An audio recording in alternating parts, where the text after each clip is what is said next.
Without much notice by the rest of us, thousands of drivers for ride-sharing services such as Uber are fighting to get their jobs back. Yesterday, their battle played out in a hearing room. It was emotional. They are fighting for their livelihoods, and the outcome remains in doubt.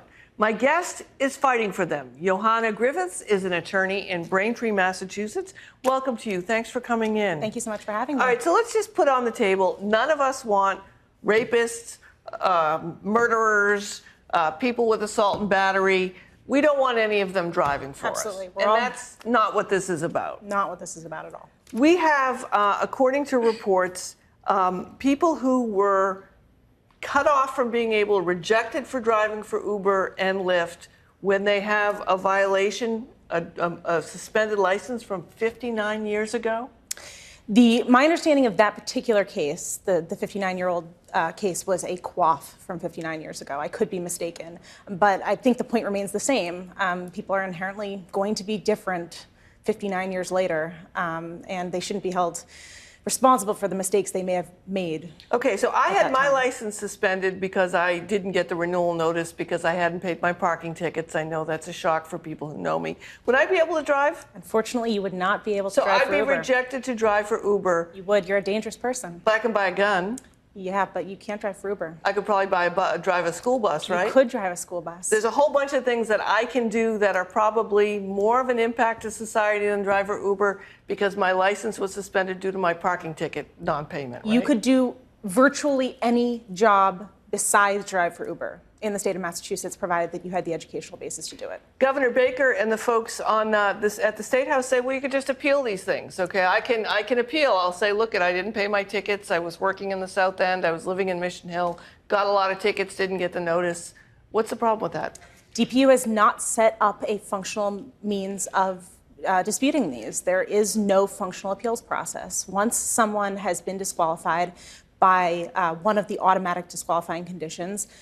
Basically, the only appealable issue is whether or not you are, in fact, the person whose license was suspended or the person who was arrested 30 years ago. How did you get involved in this? It was a weird accident. I started getting calls in early January. I became very frustrated by the fact that I couldn't help people. I inherently have a need to try and resolve people's problems the best I can, and given that there was nothing I could do legally to do that, I and my firm as well took it upon ourselves to try and bring some attention to it and try to fix this for these people, because it's a big problem. And what happened yesterday? What was most striking to you at the hearing yesterday? The sheer numbers. I arrived probably at 9:45. The hearing started at 10.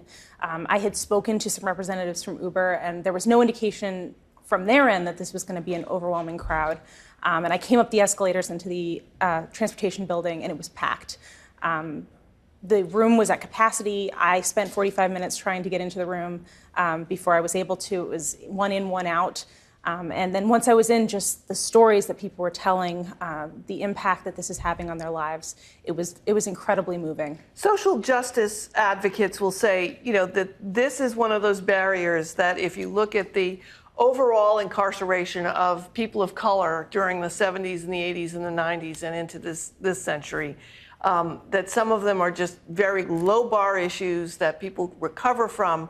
But if they're trying to get ahead in life and they want to get a job where they can, you know, work part-time hours, stay with their kids, take care of their families, the fact they're being eliminated from this is just clear racism.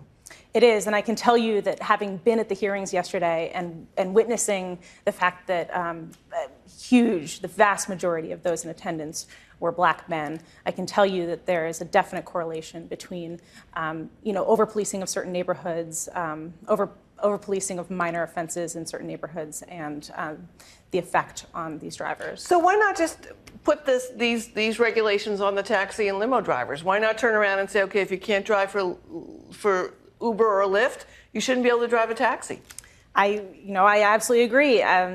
You could drive for a taxi company when you are unable to drive for Uber and Lyft, and I think that's part of the problem. Is there's disparate standards for the taxi delivery business and the Uber and Lyft business. And I think they have the same complaints saying, you know, oh, well, they're not being fingerprinted. Okay, well, they may not be fingerprinted, but they're still being held to a higher standard, and that is patently unfair. Folks want to get involved, what should they do?